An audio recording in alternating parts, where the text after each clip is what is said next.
Mhm. All right, Sean. So a while back, I would say probably in February, you and I discussed a little bit in Slack about having, a single place where all of our release features get instrumented after we deliver them. And it would be a really great opportunity for me to have like a playground to demo to customers. Because today I have like 3 or 4 different test projects that I use. If GitLab.org doesn't have the data that I need for something.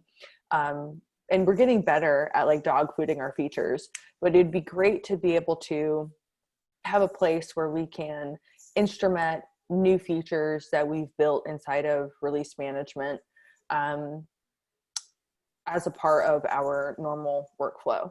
So I've created this issue that I just chatted here, which is just creating a test project that allows us to demonstrate a couple of features that we have available to us. So I think one, creating a release generation for mammal project, and having that like displayed and maybe showcasing a couple of different options on like when a tag is created versus when it's not. That's one thing to consider. The Vault integration using a JWT and building that out. And I'm happy to, help, of course, create this project with you. Happy to assign other engineers like Kraz to do work in this. I just really want like a partner to help build out some of the more technical pieces in this project. And then instrumenting a deploy freeze so that we have an example of what that looks like. Because right now, it is challenging for me to go through and demo a deploy freeze because I don't have like a cluster set up anywhere and I can't show a customer that like this is actually working. So typically I just kind of have to say, well, if you build it out following our documentation, it'll work. And that's less than desirable when I'm going into these really high profile demos and they're expecting to see like a feature actually deliver.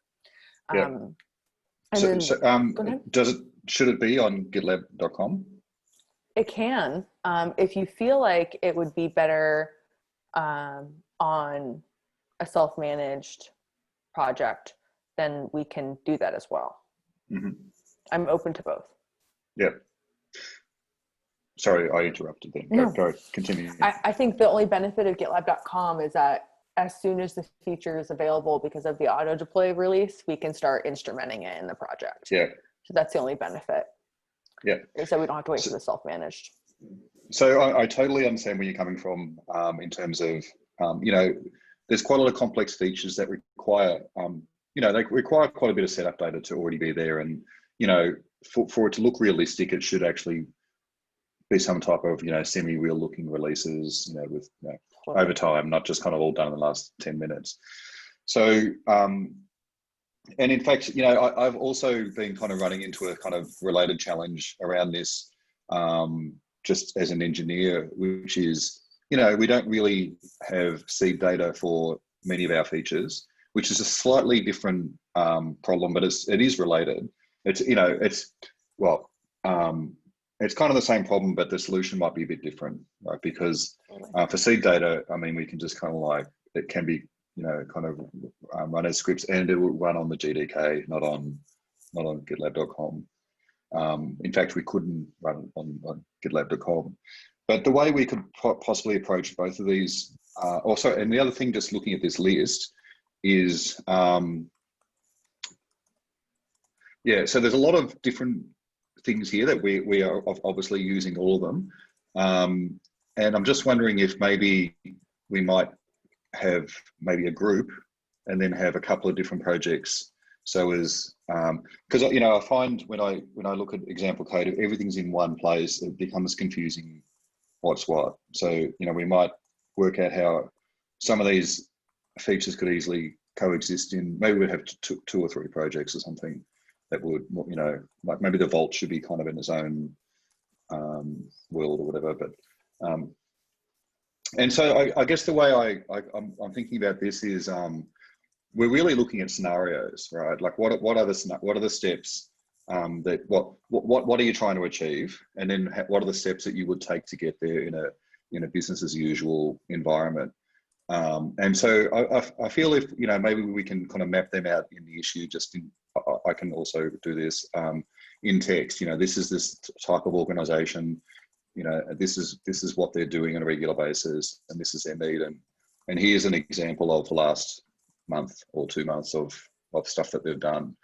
And then I think we can just kind of, I think we can kind of hack them out pretty quickly, and then they can drive into, so seeds would be kind of no brainer from that. And with seeds, there's a bit of pushback on adding seeds to GDK because they need to be maintained.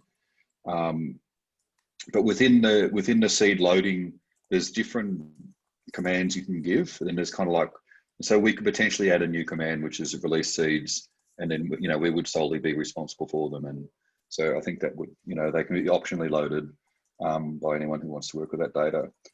And then how we would get it into, I think Gitlab.com would be the best place for it, you know, because, you know, it can just be publicly viewable then, and we don't have to worry if the environment's up or all those type of issues. So I guess, I don't know, maybe we can consider just kind of manually, you know, if we have kind of map out some scenarios, we can do the manual setup, and then, I don't know, we could even have a script or something that would populate with an API, and we could kind of run that regularly, or whenever you needed a refresh, you know, we can run a little script that would just kind of fill the data in. Because, you know, when you're giving a demo, right, you typically need the data set up in a pre-state, and then you like show how it's done, and then the data's all consumed then, right? So then if you need it again, you have to kind of repopulate it. Exactly. And the only way to really do that in bulk on GitLab.com is through the API, I think. Perfect. Yeah. But that would be, you know, no problem. I think we should have access for everything we need. It's just a matter of writing, you know, some type of script or something. Perfect. So here's what I'll do from a next steps perspective. I will go ahead and add several linked issues to this release functionality project issue about examples for each of the features that I'm looking to instrument. And we'll have use case, a description of the persona we're trying to meet, and talk a little bit about what organization they're a part of, and like what experience we're trying to showcase. And I'll do that for 2 of them and send them over to you to see if that's enough detail. And then we can iterate from there. Jackie, would it be possible to use, you know, obviously quite anonymized version of a real customer? I would love to do that. I think it'd be cool if we can, would we ask like an SRE about that? How would we get access to that data? Yeah. Yeah, I guess we would obviously have to ask the customer, but we could present it in a way that, you know, we would even have a different industry or whatever for that. And why I ask that is because, you know, I used to work in ERP, and I did a lot of scenario creation work, and we always started with an actual customer because, you know, because it's a lot easier to do that, and it helps. Well, it's more realistic. Yeah, exactly. Yeah. Okay. Yeah, the challenge there is not to take on too much detail, and just focus on but it just kind of gives it a bit more flavor, you know. I like that. I'll post in the product channel about if people have experience doing this, and maybe we can see like what's out there today. Maybe the sales engineers or something have a customer that they already pull and anonymize it. Maybe they could already be doing this, so I'll ping that. I mean, we can certainly start with GitLab, right? You know, as the release of Gitlab.com.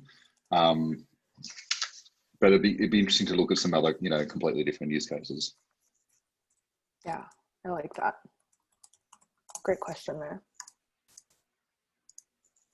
This is a cool project. I like this.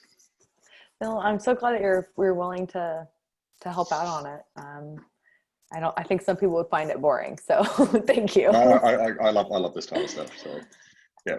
And I know that I added the Adseed data issue to this issue as like something for us to consider as a part of this effort, and I feel like that'll be a really big help if we can get that in there. and something we might consider, more downstream as coming out of this might be to add a couple of guides or examples to the GitLab examples. I like that. Okay. And there's this other project called Guided Explorations. I don't know if you've heard of it before, no. But I'm going to chat this issue to you. So one of the SAs, so strategic account executives, has this project where they build out like very heavy lift on the user experiences. And they use this idea of a guided exploration, which is like an example project of all the things that you have. Yeah, this could be quite useful actually.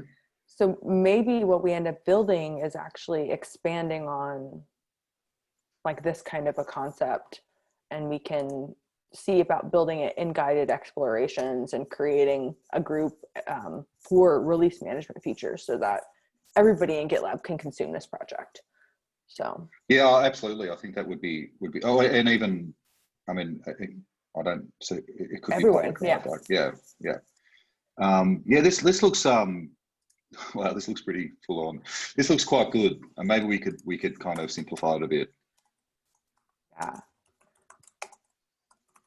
So I'll add a task here in this issue about researching other examples in the Guided Explorations project. So maybe that'll give us some time to just kind of like think through how other people are considering this, and then we can build out our scenarios and create the projects in that. Yeah, this is great, actually. I wasn't aware of this. I'll have a good read of that later. Okay, yeah. I scheduled this meeting longer so that we could have some time like on our own to do our follow-up actions. So I think wanted to protect our calendars a little bit so we can dedicate some time to this. So are there any other thoughts or questions on this project that you have? No, I think it's a great idea. So what time frame would we be looking at doing it, do you think? So I think this is like a Q3 thing for me. Oh, so okay. If we can spend the next 3 milestones chipping away at this effort, I think that would be my hope. Yep. I know that like this is we have like dog fooding, and we have of course just our regular feature work. So there's always competing priorities, but I feel like this will be a really great value add for our sales team. It'll help make that sales motion cheaper. So sure. I'm just trying to think of ways to build back our expertise. So just Q3 is kind of the target. Sure. Well, in fact, yeah, thinking in terms of like, that's a good way to frame it also. Is like, how could someone use it for a sales demo? And, so how can you do a demo in 10 or 15 minutes, right? We've given some type of base, or maybe you run a script or something. And so I think that, it's really, I don't think shouldn't be too complicated. I think basically, just kind of working out the different scenarios, and then it'll just be a matter of scripting it, and that should be fairly mechanical. Perfect. That's awesome. Well, yay. Thank you for your partnership here. I went ahead and added a due date to that issue, just so that we have like a target. It's October 31st. So 3 months from now, hopefully we'll have a project that we can use so that I can competently go into like these ultimate demos and not do like, my favorite thing is that I have all these tabs opened up of like screenshots of mocks that I'm just kind of like hand waving for, because I can't always show the features that I want to show. So I would love to get to a place where I can show features. Yeah, in fact, if we focus on Gitlab.com, I think we don't need to worry about the seeds, because we focus on Gitlab.com and we have some base kind of starting point project or projects, which we can then possibly have some type of scripting. I would just, initially I'm just thinking about like a shell script, but maybe we'll do something a bit more elaborate. But we can start, with a shell script, and which you would then just give your API key to, and then it would kind of do everything. But then actually for the developers or the engineers, if it's a public project, they can just import it straight into their GDK Right. And so we don't probably, or the seed could do that maybe, but that's kind of like what we probably need to do. We don't need to actually kind of duplicate the effort in seed development. So that I think that will be, yeah, that'll be the way to go. Okay, that's perfect. Awesome. Well, we'll definitely be in touch about this. I'll give you back some time, but thank you for being No so worries. supportive and be such a great partner on this. I really appreciate it. I love where release management's going actually, and I'm just, I'm so glad we've got environments. Actually, I think environments are such a crucial part. Such a cool feature. And I don't know if you saw that update on secrets management, but we also have CI variables now. Okay. Wow. Okay. We're getting Very good. some good scope to like really make this like production deployment path super fruitful for our users. I'm excited. All right, I'll go ahead and